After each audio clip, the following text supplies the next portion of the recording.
तो मेरा सवाल ये है कि हम हमेशा भगवान को इस तरह तोलते हैं कि उसे इंसान की तरह फीलिंग्स हैं, वो हमें सज़ा देता है, हमें रिवॉर्ड करता है, पर हमारे अलावा इस यूनिवर्स में, मैं उस वर्ड पे स्ट्रेस करूँगा, यूनिवर्स में जानवर भी हैं जिनका काम इस भगवान के बिना चल रहा है, जिनमें कोई फीलिंग्स नहीं है, ना वो कुरान पढ़ते हैं ना बाइबल पढ़ते हैं।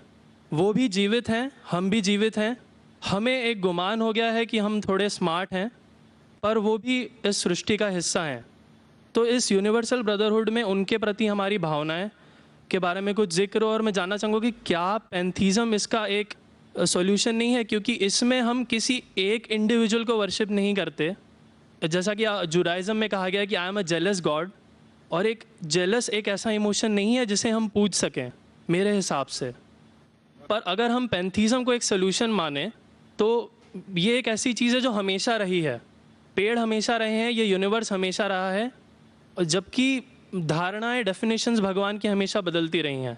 तो अगर हम गॉड को कांस्टेंट के रूप में देखना चाहते हैं और इसे एक माध्यम बनाना चाहते हैं आपसी भाईचारे का, आलमी भाईचारे का, तो क्या पैंथीज़म इसका एक सॉल्यूशन नहीं है? भाई साहब ने सवाल पूछा कि यूनिवर्सल ब्रदरहुड हम सिर्फ इंसानों तक महदूद रह गए हैं, क्या जानवर में जान नहीं है? और ये भगवान को हमने खुद बनाया ताकि आलमी भाईचारा रहे, लेकिन क्या पैंथीज़म इसका सल्यूशन नहीं है कि भगवान को हम दूसरे रूप में देखें? भाई साहब का अच्छा सवाल है। सवाल के दो हिस्से हैं। पहला एक हिस्सा है कि यूनिवर्सल ब्रदरहुड सिर्फ महदूद इंसानों तक क्यों, जानवर पेड़ पौधों को क्यों नहीं लिया गया? दूसरा सवाल, क्या पैंथीज़म इसका सल्यूशन नहीं है? पहले सवाल का जवाब कि यूनिवर्सल ब्रदरहुड, आलमी भाईचारा के अंदर हम बाकी जीवित चीज़ों को क्यों नहीं लेते?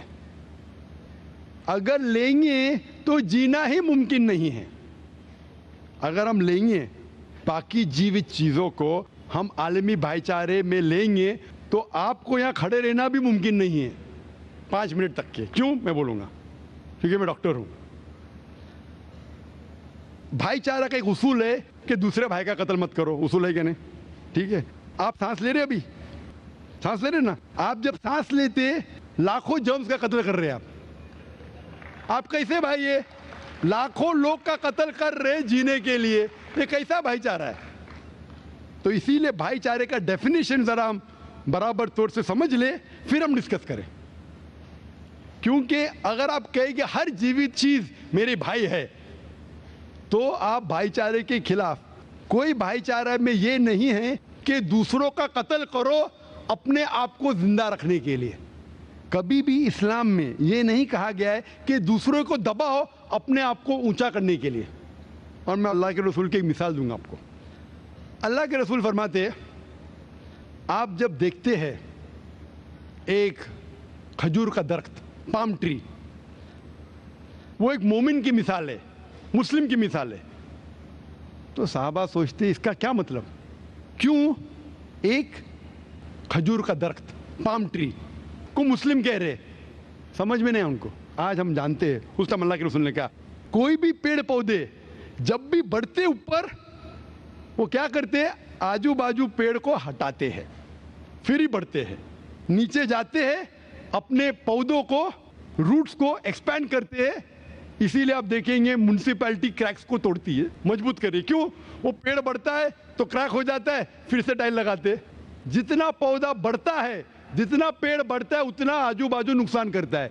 एक वाहिद दरख्त है पाम ट्री, जो जितना ऊंचा जाता है दूसरे को नुकसान नहीं पहुंचे, सीधा जाता है। बाकी लोग यहां जाते हैं, वहां जाते, इसके घर में घुसते, उसके घर में घुसते। ऊपर जाते सीधा, किसी को तकलीफ नहीं देते, नीचे भी जाते सीधा, आजू बाजू घूमते नहीं। अगर आप अपने आप को बड़ा बनने के लिए दूसरों को दबाएंगे, ये मुस्लिम नहीं। तो अगर मैं मानूं आपकी बात को कि हर जीवित इंसान को भाईचारा करूं, तो मुझे जीने का हक नहीं, किसी को जीने का हक नहीं है। लेकिन उसका मतलब ये नहीं कि हम दूसरे जीवित लोग को तकलीफ पहुंचाए जानबूझ के। इसीलिए इस्लाम में जब मोहम्मद सल्लल्लाहु अलैहि वसल्लम पैगाम दिए अरब देशों में, अरब ममालिक में, तो लोग ने कहा ये कैसा इंसान है, जब अल्लाह के रसूल ने कहा कि ऊंट के ऊपर ज्यादा वजन मत डालो, हराम है, घोड़े को ज्यादा तकलीफ मत दो, तो लोग कहने लगे ये तो अभी इंसानों की हुकूक की बात कर रहा था, अभी जानवरों के हुकूक की बात कर रहा है।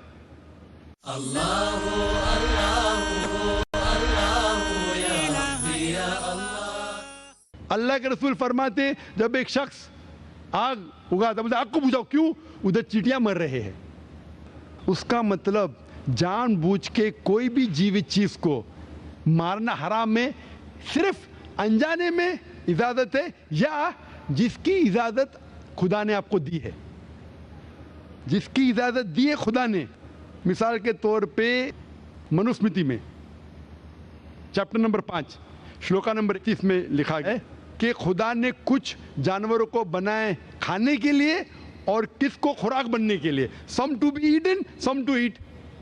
अगर वो खाने वाला जानवर दूसरे जानवर को खाता है जिसको खुराक के लिए बनाया है तो कोई गुनाह नहीं है। मनुस्मृति चैप्टर नंबर 5 श्लोक नंबर 30 में अगर आप उस जानवर का कत्ल करते जो खाने के लिए बनाया गया तो आप गुनाह नहीं कर रहे। Manusmriti chapter number 5 shloka number 39 में सैक्रिफिशियल एनिमल, जो एनिमल कुर्बानी के लिए बनाए गए उसकी कुर्बानी देना गुनाह नहीं है। मैं क्यों हिंदू धर्म से कह रहा हूँ, मुस्लिम से भी कह सकता हूँ, बहुत से हवाले। उसका मतलब हमें किसी को तकलीफ नहीं देना चाहिए, लेकिन अगर अनजाने में चलते चलते चींटी मर गई तो आप बाहर चले नहीं सकेंगे, आप सांस लेंगे जर्म, तो अल्लाह ताला ने जर्म को पैदा किया है मरने के लिए आमतौर पे, तो आप गुनहगार नहीं। मालूम कुछ जैन लोग मास्क पहनते तो भी मरते, पानी को उबालते, उबालने से मार रहे, उबालने पानी पी के फायदा क्या, अंदर मारने के बदले बाहर मार रहे, क्या फायदा? ये मुमकिन ही नहीं है। लेकिन जानबूझ के कोई जानवर को, और एक मिसाल दूंगा, हमारे खतीब जुमा नमाज पढ़ाए थे कल, डॉक्टर उस्मान, उनने अपने खुतबे में मिसाल दी थी। क्या एक औरत थी जो बहुत बेहया थी, क्या कहेंगे, जो आम तौर पे लोगों की जीनत थी। मैं लफ्ज़ उर्दू ज़रा मेरी कमज़ोर है, मैं किसी को ठेस नहीं पहुंचाना चाहता, इंग्लिश में कहेंगे नॉट विथ गुड कैरेक्टर, बाजारी औरत। ज़रा मैं ऐसे लफ्ज़ इस्तेमाल करना चाहता किसी को चोट पहुंचे, तो बाजारी औरत थी जो बहुत गुनाह करती थी, लेकिन एक वक्त एक कुत्ते को पानी पिलाया तो अल्लाह के रसूल फरमाते सिर्फ वो एक अच्छे अमल के वजह से खुदा ने उसे जन्नत में डाला। बाजारी औरत गलत काम करती है, जिना करती है, एक अमल क्या की, एक कुत्ते को पानी दी, इंसान को नहीं कुत्ते को, और अल्लाह उसे जन्नत में डालता है। दूसरी तरफ एक अच्छी औरत, नेक औरत, लेकिन एक बिल्ली को बंद करती है, चेन करके रखती है, उसकी आज़ादी को कैद करती है, अल्लाह ताला उसको जहन्नम में डालता है, नरक में डालता है। इसे कहते हैं जानवरों के हुकूक। मतलब जानवरों के भी हुकूक इस्लाम में हैं। अल्लाह के रसूल फरमाते कि चिड़िया की जान भी मत लो बिना वजह। चिड़िया, स्पैरो, आप पढ़ेंगे कुरान में और हदीस में कई इसके पर लेक्चर। तो इसलिए हम मानते हैं कि जीवित चीज का हमें एहतराम करना चाहिए, उसके रूल रेगुलेशन है। बोलेंगे सब जीवित चीज मेरे भाई है, नहीं भाई, सब भाई नहीं है। अभी कुछ लोग इतना करते, कुत्ते के पीछे हर महीने लाख रुपया खर्चा करते। अरे गरीब लोग मर रहे, लाख रुपये से 10 घर हर महीने लाख रुपया अपने पूडल के ऊपर डालते हैं। लाख रुपये से कम 10 घर तो चलेंगे ना महीने, 20 घर चलेंगे मुंबई में, हाँ के नहीं? वो 20 घर को संभालो ना, एक पूडल को संभाल रहे। ये किधर का इस्लाम है? ठीक है, जानवर की कदर करो, इतना कदर मत करो कि उसके हाथ में चेन डालो सोने की, ये करो, ये खाना लेके आओ। खाना लेके आते लाख रुपए का, आप समझ रहे ना? तो इतना मत इसराफ करो। इस्लाम के अंदर सिखाया गया है कि भाईचारा, जो मैंने जिक्र किया, बट जानवरों को भी देखो और उसके साथ अच्छा बर्ताव करो, बिना वजह किसी जानवर का कत्ल मत करो। ये आपका सवाल था। आपका दूसरा सवाल इसके अंदर जवाब हो गया। आप कहते हैं कि पैंथियज्म, सबको खुदा मानना इसका जवाब है। उसका जवाब में कहा था, हमारे भाई जो अवतार सिंह थे ना, उसने कहा था पैंथियज्म, सब कुछ खुदा है, सब कुछ खुदा है।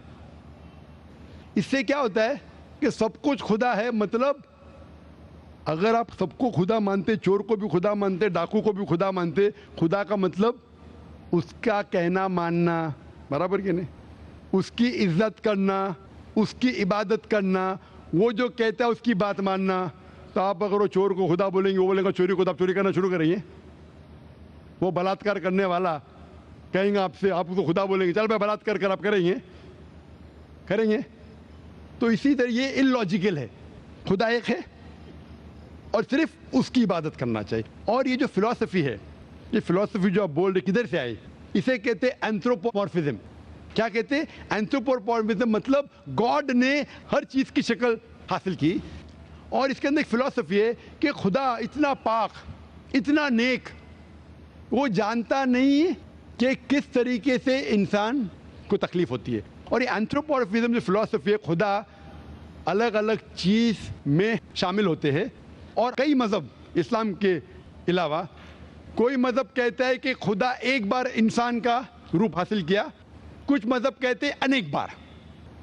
और उनकी लॉजिक है कि खुदा इतना पाक, इतना नेक, इतना महान, उसे पता नहीं इंसान की तकलीफ क्या है, इंसान को किस चीज का बुरा लगता है। इतना नेक, इतने पाक, इंसान को दर्द कैसा होता है, इंसान को तकलीफ कैसा होती है। तो ये खुदा जो नेक और पाक है, जानने के लिए इंसान के उसूल क्या होना चाहिए, वो इंसान का रूप धारण करते हैं। ये फिलॉसफी है एंथ्रोपोमॉर्फिज्म की।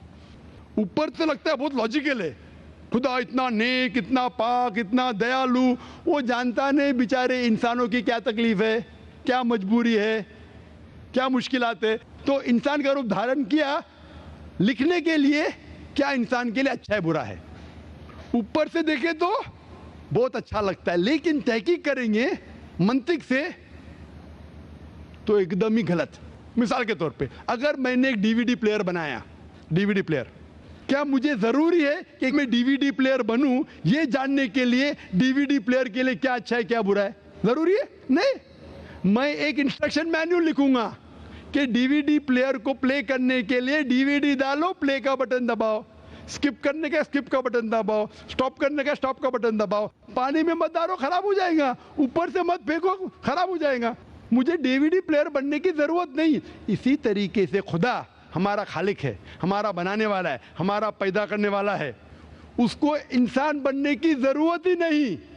वो क्या करता है? इंस्ट्रक्शन मैन्युअल लिखता है, इंसान के लिए क्या अच्छा है क्या बुरा है, क्या खाना चाहिए क्या नहीं खाना चाहिए, कैसा इबादत करना चाहिए। और इस खुदा का आखिरी इंस्ट्रक्शन मैन्युअल है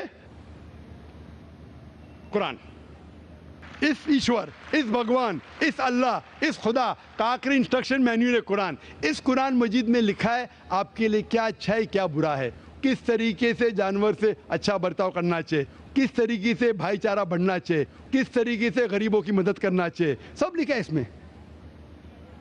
खुदा को खुद इंसान बनने की जरूरत नहीं, क्योंकि वो हमारा खालिक है, हमारा मालिक है। तो इसीलिए ये पैंथीइज्म फिलॉसफी इज टोटली रॉन्ग। और वेद में किधर नहीं लिखा है, आप जाएंगे दूसरी किताबों में लिखा है, आप अगर देखेंगे मेरी कैसेट हिंदुइज्म एंड इस्लाम पे, लेकिन वो किताबें वेद से ऊंची नहीं है। वेद में सिर्फ लिखा है तौहीद के बारे में, एक खुदा के बारे में, एक कम सत्य विप्रा बहुधा वेदांते, खुदा एक है, उसको नाम अलहदा दे सकते हैं आप, लेकिन खुदा एक है, उसकी सिफत आप बयान कर सकते हैं। और वो एक खुदा है न तस्य प्रतिमास्ति, उसका कोई अक्स नहीं है, ना कोई पिक्चर है, ना कोई पेंटिंग है, ना कोई मूर्ति है, ना कोई स्टैच्यू है। Hope that answers the question.